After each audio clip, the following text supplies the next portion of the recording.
اور وہ کیک کھا کر اگر اداس ہے اور ڈپریسڈ ہے اور ٹینشن میں مبتلا ہے تو کیا فائدہ؟ آپ دیکھیں بعض دفعہ یہ جو مزدور وغیرہ ہوتے ہیں نا، ان کو آپ دیکھیں، آپ ان کو جو دے دیں، بریانی دے دیں، پیٹ بھر کے کھا لیتے ہیں، چاہے مہینے میں ایک دفعہ ملے، ڈٹ کے کھا لیتے ہیں، اور اتنے پیسے والے ہوتے ہیں کہ وہ ٹوسٹ کے علاوہ کچھ کھا نہیں سکتے۔ ایک کسی کے بارے میں کہیں کتاب میں لکھا ہوا تھا، بہت امیر آدمی، اس کا نام بالکل ذہن میں آ نہیں رہا، بلینئر تھا، لیکن کیا کھاتا تھا؟ چونکہ تھروٹ کا پرابلم تھا، صرف دودھ اور ڈبل روٹی، دودھ کے اندر وہ ٹوسٹ بھگا کر کھا سکتا تھا اور چند لیکوڈ چیزیں، اس کے علاوہ کچھ نہیں۔ آپ نے پتہ نہیں ہارورڈ ہیوز کا نام سنا ہے کہ نہیں؟ بہت ہی مشہور انسان تھے، انہوں نے وہ جیٹس بھی بنائے اور وہ پائلٹ بھی تھے، اور بھی کئی ایجادات ہیں جن کا کہ نام اس وقت لینا مناسب نہیں۔ اتنا طاقتور، اتنا پاورفل آدمی، بلینئر، انجام اس کا کیا ہوا؟ آخر میں وہ ایک کمرے کے اندر بند رہتا تھا، اس کو خوف ہو گیا تھا، فوبیا ہو گیا تھا جرمز کا، جراثیم، سارا وقت ہاتھ دھوتا رہتا تھا، کسی کو اپنے پاس آنے نہیں دیتا تھا کہ جرمز لے کر آئیں گے تو میرا کیا ہوگا۔ آئسولیٹ کر لیا تھا اس نے اپنے آپ کو، بیوی سے، بچوں سے، کسی سے نہیں ملتا تھا، ایک کمرے کے اندر بیٹھا رہتا تھا سارا وقت۔ جو اس کے ملازم ہوتے تھے وہ پلاسٹک کے گلوز پہن کر اس کے پاس آتے جاتے تھے اور بس ایک ڈسٹنس پر کھڑے ہو جاتے تھے۔ وزن کم ہوتے ہوتے ہوتے ہوتے اس کا وزن بہت ہی کم ہو گیا، 6'2" کے 6'3" کیا اس کی ہائٹ تھی، وزن کچھ بھی نہ تھا اس کے مقابلے میں۔ اور اس کے نوکر بتاتے ہیں کہ اس کو ایک خاص ٹیمپریچر پر بس سوپ چاہیے ہوتا تھا۔ اچھا، جب سوپ آتا تھا تو تھرمامیٹر ڈال کے دیکھا جاتا تھا کہ کس ٹیمپریچر پر ہے، اگر اس سے 1 ڈگری یہاں سے وہاں ہو جاتا پھر سوپ گرم ہوتا تھا۔ وہ کہتے ہیں کہ ہم نے بعض دفعہ ایک ہی پیالن کا 18 دفعہ گرم کیا۔ پیرانوائڈ ہو گیا تھا نا، اور اس کو مرض یہ ہو گیا تھا کہ وہ اپنا یورین، اپنا پیشاب بوتلوں میں بند کر کر کے رکھتا تھا کہ وہ بھی ادھر ادھر نہ ہو جائے۔ جب اس کا انتقال ہوا تو کمروں کے کمرے بھرے ہوئے تھے یورین کی باٹلز سے۔ اتنا عبرت ناک انجام ہوتا ہے۔ آپ مجھے بتائیں، اس دولت کا فائدہ؟ اس سے ہم بہتر نہیں؟ جو ملتا ہے کھاتے ہیں، پیتے ہیں، خوش تو ہوتے ہیں، اللہ کا شکر تو ادا کرتے ہیں۔ اللہ نے تو دنیا بھی دی اور دین بھی دیا ہے۔ ربنا آتینا فی الدنیا حسنۃ وفی الآخرۃ حسنۃ وقینا عذاب النار۔ مومن کے تو دونوں ہاتھوں میں لڈو ہیں، دنیا میں بھی خوش رہتا ہے اور آخرت کی خوشیاں تو ہیں ہی انشاءاللہ تعالی، دونوں ہی چیزیں ملیں گی۔ کتنا نفع کا سودا ہے، کتنا عمدہ کاروبار ہے جو مومن کرتا ہے، دنیا کی بھی حقیقت پا لیتا ہے اور آخرت تو ہے ہی حقیقی۔ اور کافر بیچارہ کتنا نقصان میں رہا، آخرت تو گئی، دنیا کی بھی حقیقت نہ پا سکا، اس کا بھی چھلکا ہی ملا اس کو، اس کا بھی گودا نہ ملا، اس کا بھی مغز نہ ملا، اس کا بھی چھلکا چباتا رہا، اور اس کی بھی کڑواہٹ اور تلخی اس کی زندگی کے اندر سرایت کرتی چلی گئی۔ تو فائدہ کیا ہوا؟ تو یہی پرابلم ہے ان لوگوں کا کہ یہ اپنے پاس پاور تو جمع کر لیتے ہیں، اس کو انجوائے نہیں کر سکتے، کمانے میں اتنا مصروف ہو گئے کہ انجوائے کرنے کا ٹائم نہیں۔ بچوں کا لیونگ سٹینڈرڈ اتنا بلند کیا کہ آگے چل کے بچے ان کو نہیں پہچانتے، باپ اور بیٹا مدتوں ملاقات نہیں کرتے، اور جب بیٹا جوان ہوتا ہے وہ باپ کا شکریہ بھی ادا نہیں کرتا، کہتے ہیں آپ نے ٹائم کون سا دیا تھا مجھ کو، یو آلویز نگلیکٹڈ می، آپ نے تو ہمیشہ نگلیکٹ ہی کیا مجھ کو۔ ماؤں کی گود نہ ملی، ماں کا دودھ نہ ملا تو ماں کی محبت کہاں سے آئے گی؟ پیدا کرنے سے تو محبت نہیں ہو جاتی، محبت تو پالنے کی ہوتی ہے۔ جب دکھ درد بچوں کے ساتھ شیئر کیے جاتے ہیں، بچوں کو احساس ہو کہ میری ماں، میرا باپ موجود ہے، جب مجھے کوئی مشکل پریشانی پیش آئے گی میرے ماں باپ یقیناً کمفرٹ کا ذریعہ میرے لیے بنیں گے۔ یہ بانڈنگ ہے نا، اس کو ہم بانڈنگ کہتے ہیں آج کل۔ تو پیسے سے تو بانڈنگ نہیں ہوتی، محبت سے بانڈنگ ہوتی ہے، وقت دینے سے ہوتی ہے، ہمدردی سے ہوتی ہے، جذبات سے ہوتی ہے، اور جذبات کے اظہار کے لیے وقت چاہیے، ہیومن ریلیشن شپ ڈیولپ کرنے کے لیے ٹائم لگانا پڑتا ہے۔ اگر سارا وقت جو ہے وہ پیسہ کمانے میں، نوٹ کمانے میں خرچ کر دیا تو مجھے بتائیں کہ جذبات کے اظہار کے لیے وقت کہاں سے نکلے گا؟ اور وہ جو بے جان نوٹ ہیں، جو بے جان سکے ہیں، اور جو بے جان گھر ہیں، وہ کہاں سے خوشیاں دیں گے؟ تو یعلمون ظاہرا من الحیات الدنیا، یہ تو صرف دنیا کے ظاہر میں کھو کے رہ گئے۔ وہم عن الآخرۃ هم الغافلون، اور آخرت کو تو بھول ہی جاؤ، چھوڑو اس کا تو ذکر، اس سے تو ہیں ہی غافل، اس کی طرف توجہ دینے کا تو وقت ہی نہیں۔ پتہ ہی نہیں کہ ساری کائنات ان کو کیا سبق سکھا رہی ہے، کیا پیغام دے رہی ہے، کیا نشانی ہے۔ سب کچھ دیکھ لیا، ہر چیز کو انہوں نے جان لیا، یہ نہ جانا کہ بنانے والا کون ہے۔ واقعی کوئی چیز جاننے کے قابل اگر ہے، ایٹم کو دیکھ کے، سورج کو دیکھ کے، گیلیکسیز کو دیکھ کے، تو وہ یہ کہ ان تمام طاقتوں کے بنانے والے کو جانا جائے، اس سے رابطہ قائم کیا جائے، اس کی عظمت کے آگے جھکائیں خود کو۔ دنیا کی ایک ایک چیز اپنے بنانے والے کی خلاقی کی طرف اشارہ کرتی ہے کہ دیکھو میرا بنانے والا کتنا عظیم ہے، تم جھکو اس کے آگے۔ کیوں تکبر کرتے ہو؟ تکبر کرو گے اپنے پاؤں پہ کلہاڑی مارو گے، اپنا نقصان کرو گے، اپنی تم کوالٹی آف لائف برباد کرو گے۔ یہ کیا سمجھتے ہیں بیچارے کافر کہ زندگی کا مقصد زندگی کی نعمتوں سے بھرپور لطف اندوز ہونا ہے۔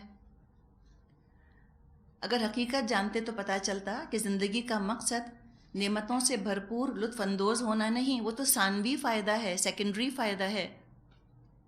اصل میں تو زندگی کا مقصد ہے ان نعمتوں کے دینے والے کی اطاعت کرنا، اس سے فلیور آتا ہے دنیا کی نعمتوں میں، ورنہ تو بالکل بے مزہ ہیں دنیا کی نعمتیں، فلیور ہی نہیں، ٹیسٹ ہی نہیں ہے ان کے اندر۔ دیکھیں گوشت ہوتا ہے نا، کب دھو دھو دھو دھو بالکل اسٹیریلائز کر دیتے ہیں نا، مزہ ہی نہیں ہوتا اس کے اندر۔ تو اس طرح انہوں نے بالکل بے مزہ کر دیا ہے دنیا کی نعمتوں کو، بے مزہ سے بڑھ کے مزہ کرکرا کر دیا اللہ کا انکار کر کے۔ مصیبت بن گئی ہیں تمام چیزیں ان کے لیے، کوئی خوشی بھی نہیں دیتی ان کو۔ اگر اللہ کو مانتے، اطاعت کرتے، آخرت کو مقصد بناتے اور دنیا کو ضرورت کی حد تک رکھتے، اتنے ڈپریس نہ ہوتے، اتنے اپسیٹ نہ ہوتے۔ اللہ نے جسم دیا، آنکھ ناک کان دی، کہو الحمدللہ، شکر ادا کرو، لیکن بھول ہی گئے کہ آنکھ ناک کا مقصد کیا ہے۔ سمجھے کہ شاید اللہ تعالیٰ نے کوئی ڈیکوریشن پیس دی ہے شکل ان کو، جسم کو خوبصورت بنانے پر سارا فوکس ہو گیا۔ آنکھ ہے، شکر ادا نہیں کرتے، اللہ کو مانتے شکر ادا کرتے۔ یہ ہوتا کہ اس آنکھ سے مجھ کو آخرت کمانی ہے تو شکر ادا کرتے۔ اور اگر کسی کے پاس آنکھ نہیں ہے، بینائی نہیں، وہ بھی شکر ادا کرے۔ کس چیز کا؟ اس چیز کا کہ شکر ہے میرا حساب ہلکا ہوا آخرت کا۔ لوگوں سے تو آخرت میں آنکھوں کا حساب لیا جائے گا، میں تو اندھا ہوں، میرے پاس تو آنکھیں نہیں، میں تو عام لوگوں سے زیادہ جلدی انشاءاللہ جنت میں پہنچ جاؤں گا، میرے رب نے میرا حساب ہلکا کر دیا۔ ایک پیپر آتا ہے ایگزامینیشن کا، اس میں ایک پیپر ہے جس میں کہ 10 کویشچنز کرنے، ایک پیپر ہے جس میں کہ 5 کویشچنز کرنے، تو ہم کون سا پیپر لینا چاہیں گے؟ 5 کویشچنز والا نا، ہلکا ہوگا نا، جلدی سے کر لیں گے۔ لیکن ہم کیا کہتے ہیں، ہمیں تو 100 کویشچنز والا پیپر چاہیے۔ ہم کہتے ہیں 10 بھی نہیں، اور دے اللہ، اور دے ہم کو۔ اور جب کرتے ہیں تو کیا سوچا کہ مفت مل رہا ہے، حساب نہ ہوگا، پوچھا نہ جائے گا، ایک ایک چیز کا حساب ہوگا، ہر نعمت ذمہ داری لگتی ہے، اور دل کانپ جاتا ہے انسان کا کہ اللہم حاسبنی حسابا یسیرا، اللہ تو اتنا دے رہا ہے، اس کو آزمائش فتنہ نہ بنا میرے لیے، اس کا حساب ہلکا لے مجھ سے، میں ان نعمتوں کا حساب نہیں دے سکتی۔ لیکن انہوں نے جانا ہی نہ کہ یہ نعمتیں ہیں۔ آنکھ بھی دیکھی تو روئے، آنکھوں کو دیکھ کر بھی، چھوٹی کیوں ہیں، ایسی کیوں ہیں، کالی کیوں ہیں، پلکیں ایسی کیوں ہیں، شیپ ایسا کیوں ہے، اسی پہ روتے پیٹتے رہ گئے۔ عذاب بن گئی نا وہ چیز ان کے لیے۔ یعلمون ظاہرا من الحیات الدنیا، بس ظاہری چیز پہ فوکس کیا انہوں نے۔ ناک ہے، اس کی لمبائی چوڑائی ناپتے رہتے ہیں۔ پلاسٹک سرجری میں سب سے زیادہ جو کاسمیٹک ہوتی ہے وہ ناک کے اوپر ہوتی ہے، سنا ہے۔ اب اللہ عالم اب کون سی چیز کا ان کو لاک آن ہو گیا، لیکن کچھ عرصے پہلے تو ناک کے پیچھے پڑے ہوئے تھے۔ یہ ناک جو ہے نا، یہ بہت پریشان بھی کرتی ہے انسان کو۔ اللہ تعالیٰ نے فرمایا ہے نا سورہ قلم میں، سنسمہ علی الخرطوم، ان قریب ہم مہر لگائیں گے ان کی ناکوں کے اوپر۔ کس مقصد کے لیے اللہ نے دی؟ شکر ادا نہیں کرتے کہ اپنی جگہ پر ہے، یہاں ہو جاتی تو کیا کر لیتے، لیکن وہ دیکھ کر بھی روتے رہتے ہیں اس کو، ایسی کیوں ہے؟ اپنی ناک کو روئیں گے اور بچوں کی ناکوں کو بھی روئیں گے، اے اللہ ان کی ناک کس پہ چلی گئی، اب ان کا کیا ہوگا، شادی کیسے ہوگی؟ لڑکیوں کی تو یہ بیچاریوں کی شامت رہتی ہے نا سارا وقت، اور اسی کو خوشی کا غم کا معیار بنا لیا، ناک آنکھ کان کو۔ حالانکہ اگر آپ دنیا کے بھی فیکٹس اینڈ فگرز دیکھ لیں، وہ پکار پکار کے کہہ رہے ہیں کہ ضروری نہیں کہ خوبصورت لوگ خوش رہتے ہوں. تم نے کیوں سمجھا؟ لیکن کیا کریں، یعلمون ظاہرا من الحیات دنیا ہے نا، سپرفیشل دیکھتے ہیں ہر چیز کو، سطحی طور پہ، بس اسی کا غم کھائے جاتا ہے ان کو. دنیا بتا رہی ہے کتنے اتنے حسین لوگ ہیں، جتنا کوئی زیادہ حسین ہوتا ہے اور جتنا زیادہ لوگوں کی نظروں میں آتا ہے اور جتنا زیادہ کوئی کسی کے حسن کی تعریف کرتے ہیں، وہ حسن نعمت نہیں رہتا، انسیکیورٹی کی علامت بن جاتا ہے. اب جب نکل کر جائیں حسین لگنا بہت ضروری ہے. معمولی شکل کتنی نعمت ہے نا اللہ کے فضل سے، کوئی غم ہی نہیں آپ کو کہ اب نکل کے جا رہی ہوں تو کیسی لگ رہی ہوں. پہلے بھی معمولی ہی لگتے تھے، تب بھی معمولی ہی لگتے ہیں، الحمدللہ، اللہ کا شکر ہے. کوئی انسیکیورٹی نہیں، کوئی فکر نہیں کہ اس دن اتنی پیاری لگ رہی تھی اور آج پتہ نہیں اتنی پیاری لگ رہی ہوں یا نہیں. کبھی آپ نے خوبصورت لوگوں کو دیکھا ہے؟ اتنے پریشان رہتے ہیں کہ کوئی حد نہیں.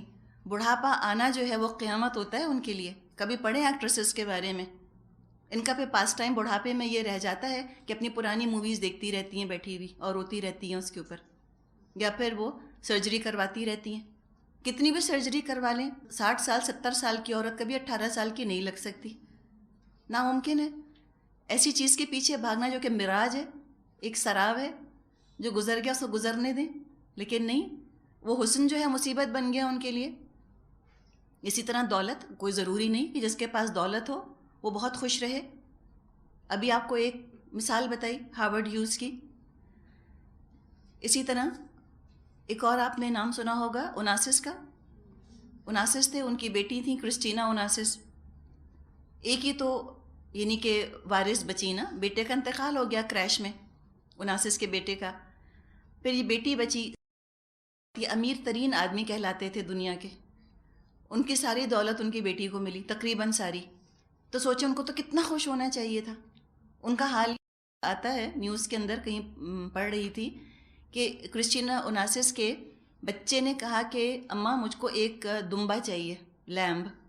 ہمارے بچے ہم سے کہ ہم کہیں گے بیٹا جنت میں ملے گا، ہم تو یہ کہہ دیتے ہیں نا، یا نہیں مل سکتا. اس نے کہا مجھ کو دمبا چاہیے، تو پورا زو بنا دیا گیا اس کے لیے، اس بچے کے لیے، کئی ایکڑ کے اوپر. اتنی دولت تھی، اپنا پرائیویٹ آئی لینڈ، اپنا پرائیویٹ یاٹ، اپنا پرائیویٹ جہاز، اور کیا چاہیے. ہم کہیں اللہ کتنی لکی، اپنا آئی لینڈ، اپنا جزیرہ. ہم کو تو فلیٹ نہیں ملتا، ہم اسی کی تلاش میں رہ جاتے ہیں، اسی کے خواب دیکھتے رہتے ہیں. کہاں پورا کا پورا جزیرہ ان کا اپنا، اسکارپیو آئی لینڈ، اور اپنی یاٹ اتنی خوبصورت، اپنی کشتی. ہم تو یہ سوچتے ہیں کہ ماڑی جائیں گے تو کشتی میں بیٹھیں گے، سفر کریں گے تو کتنا مزہ آئے گا. ان کی اپنی، جب جی چاہے جا کے سفر کرنا شروع کر دیں. لیکن اتنی غمزدہ، اتنی ڈپریس کہ آخر میں سوسائڈ کی کرسٹینا اوناسس نے.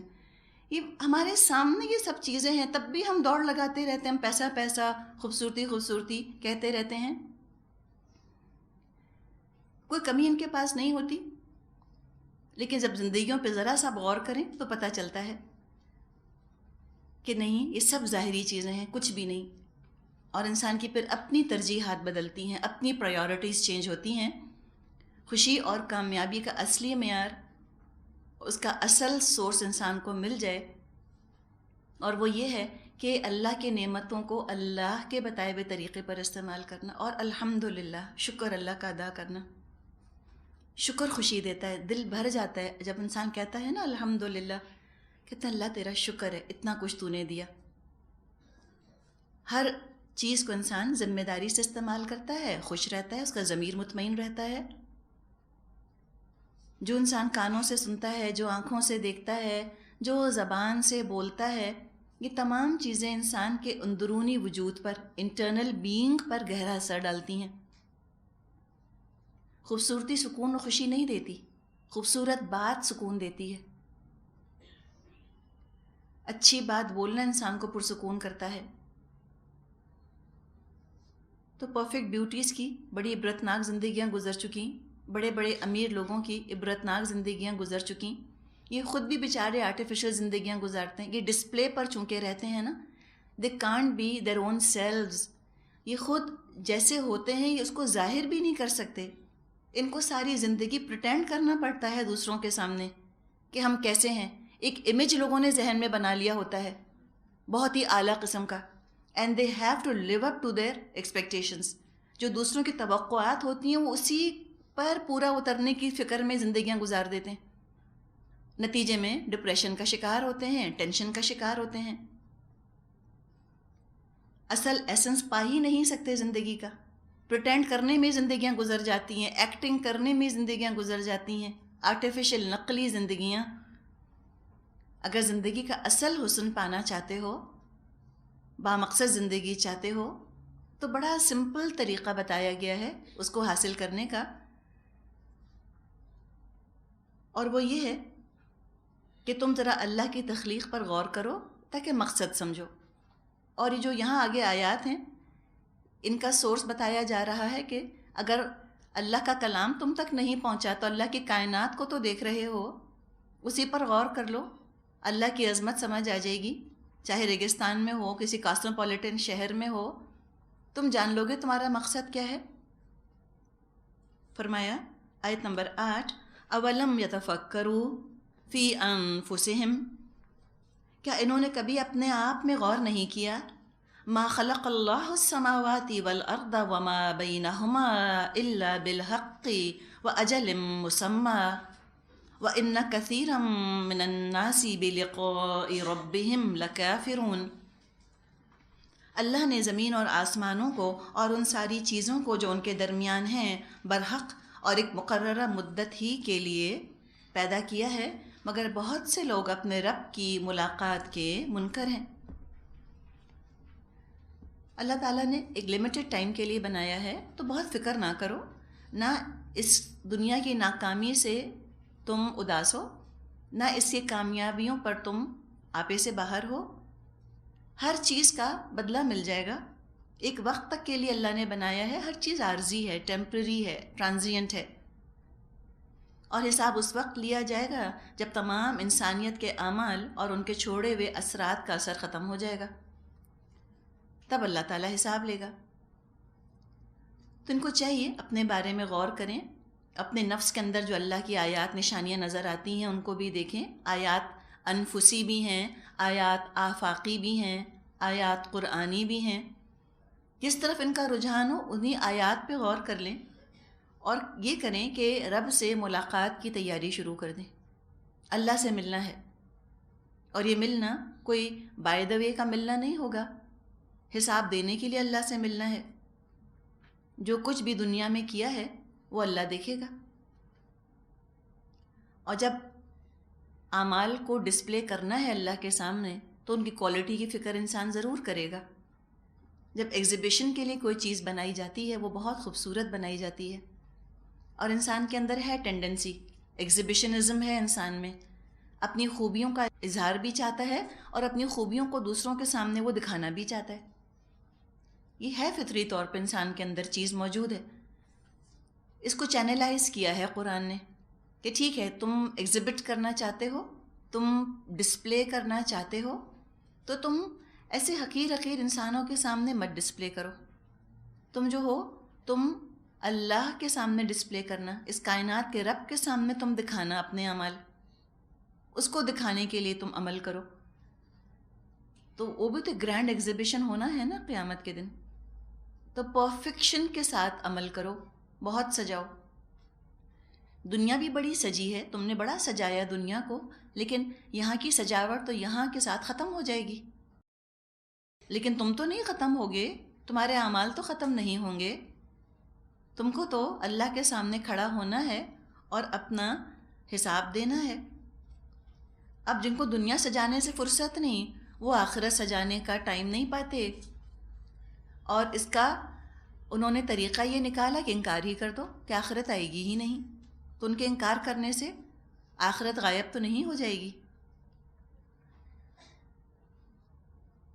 آگے فرمایا آیت نمبر 9، اولم یسیروا فی الارض فینظروا کیف کان عاقبۃ الذین من قبلہم کانوا اشد منہم قوۃ واثاروا الارض وعمروها اکثر مما عمروها وجاءتهم رسلهم بالبینات فما كان الله ليظلمهم ولكن كانوا انفسهم يظلمون۔ کیا یہ لوگ کبھی زمین میں چلے پھرے نہیں ہیں کہ انہیں ان لوگوں کا انجام نظر آتا جو ان سے پہلے گزر چکے ہیں۔ وہ ان سے زیادہ طاقت رکھتے تھے، انہوں نے زمین کو خوب ادھیڑا تھا اور اسے اتنا آباد کیا تھا جتنا انہوں نے نہیں کیا ہے۔ ان کے پاس ان کے رسول روشن نشانیاں لے کر آئے، پھر اللہ ان پر ظلم کرنے والا نہ تھا مگر وہ خود ہی اپنے اوپر ظلم کر رہے تھے۔ اللہ سے ملاقات کا انکار کرنے والے یا اللہ کے بتائے ہوئے طریقے پر عمل کرنے والے لوگوں کو کافر کہا گیا۔ مقصد زندگی بھول جانے والوں کا حال بتایا جا رہا ہے اور ان کی مصروفیات کا حال بھی بتایا جا رہا ہے۔ خوب زمین کو کھودا، خوب اس کو ادھیڑا۔ ابھی زمین کھودنا کس مقصد کی خاطر ہوتا ہے؟ کئی مقاصد ہوتے ہیں۔ اگر بہت اونچی عمارت بنانی تو بھی گہرا زمین کو کھودا جاتا ہے بنیاد ڈالنے کے لیے۔ کھیتیاں اگانی ہیں تو زمین میں ہل چلایا جاتا ہے، زمین کو کھودا جاتا ہے۔ اگر کوئی مائنز ہیں، معدنیات نکالنی ہے یا ہیرے جواہرات نکالنے ہیں یا سونا چاندی نکالنا ہے یا کوئلہ، تو بھی زمین کو کھودا جاتا ہے۔ مراد ہے کہ زمین کے خزانوں سے خوب فائدہ اٹھایا انہوں نے، خوب آباد کیا، خوب زندگی کے مزے اٹھائے، مادی ترقی خوب کی انہوں نے۔ اور یہ جو بات فرمائی ہے کہ کانو اشد منہم، یہ ہم کی ضمیر دو طرف جا سکتی ہے۔ اگر ہم اسپیشل ریفرنس ٹو کانٹیکسٹ دیکھیں اس آیت کا تو مراد ہوگا مکے والوں سے زیادہ بہت ترقی یافتہ قومیں گزر چکی، یہ مکے والے تو کچھ بھی نہیں ان کے مقابلے میں۔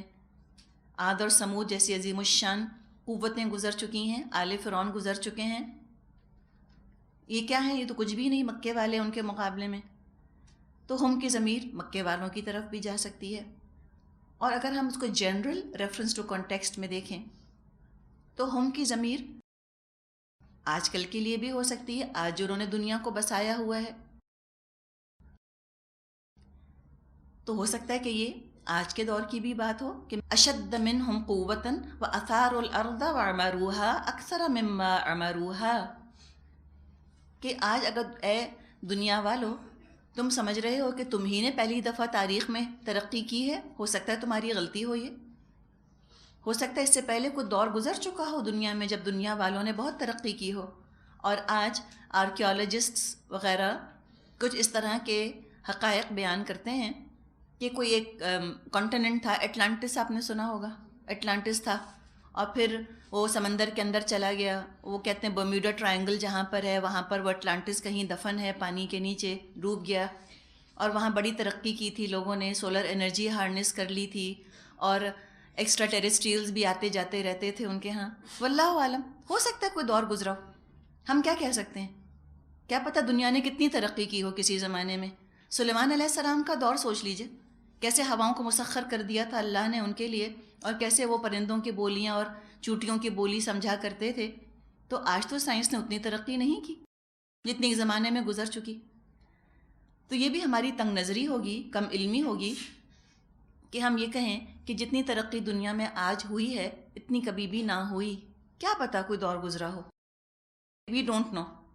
بہرحال کچھ نہ کچھ آثار کہیں نہ کہیں آپ کو اس طرح کی بازگشت جو ہے وہ سنائی دے گی، ایک ایکو سنائی دیتا ہے سائنٹیفک ورلڈ کے اندر آج بھی کہ ایک دور تھا دنیا جب آج سے زیادہ ترقی یافتہ تھی۔ بلکہ شاید آپ نے پڑھا ہو کچھ بہت ہی پرانے غار ہیں، ہزارہا سال پرانی، وہاں کچھ پینٹنگز اور تصویریں ان کو ملی ہیں جو کہ پہاڑوں میں کھدی ہیں، اور اس میں وہ دیکھا کرتے تھے کہ یہ تصویر آخر کس کی بنائی ہے، کیسا لباس پہنا ہے اس شخص نے۔ اب پتہ چلا کہ جو لباس اس شخص نے پہنا ہے وہ بالکل وہی لباس ہے جو کہ ایک اسپیس شٹل میں بیٹھنے والا پہنتا ہے، ہیلمٹ ہے اس کے اوپر اور موزے اسی طرح کے پہنے ہیں اور کپڑے اس کے اسی طرح کے ہیں۔ تو ہزارہا سال پہلے غاروں کے اندر کس نے وہ تصویریں بنائیں؟ واللہ عالم، ایک نشاندہی ہے جو کہ کی جا رہی ہے کہ ہو سکتا ہے کہ بہت پہلے ترقی ہو چکی ہو۔ دراصل دنیا کی ترقی ہی انسان کی آنکھوں کو چکا چوند کرتی ہے نا، ہم ڈیزل ہو جاتے ہیں دنیا کی ترقی کو دیکھ کر اور ہم پھر اللہ سے غافل ہونے لگتے ہیں۔ تو بتایا کہ ترقی ضرور کرو، مادی ترقی کرو، لیکن روحانی ترقی بھی تو کرو۔ لاپ سائڈڈ پروگریس کیوں ہو رہی ہے تمہاری؟ صرف مادی ترقی سے تو دنیا کی خوشی بھی نہیں ملے گی جب تک روحانی اخلاقی طور پہ تم صحت مند اور ترقی یافتہ نہ ہو۔ روح تمہاری اور جسم اور اخلاق تمہارے جو ہیں وہ جانوروں کی سطح پر رہ جائیں تو چاہے تم چاند پر بھی پہنچ جاؤ تب بھی تم خوش نہیں ہوگے۔ تو جو انہوں نے دنیا کو آباد کیا پچھلے لوگوں نے، تو اللہ کو ترقی یا آبادی سے یا پروگریس یا ٹیکنالوجی سے یا سائنٹیفک ڈسکوری سے دشمنی نہیں۔ مسئلہ یہ ہوتا ہے کہ جب سائنس کو خدا بنا لیں اور ترقی کو مقصد بنا لیں اور رسولوں کا اور ان کی تعلیمات کا مذاق اڑانے لگ جائیں،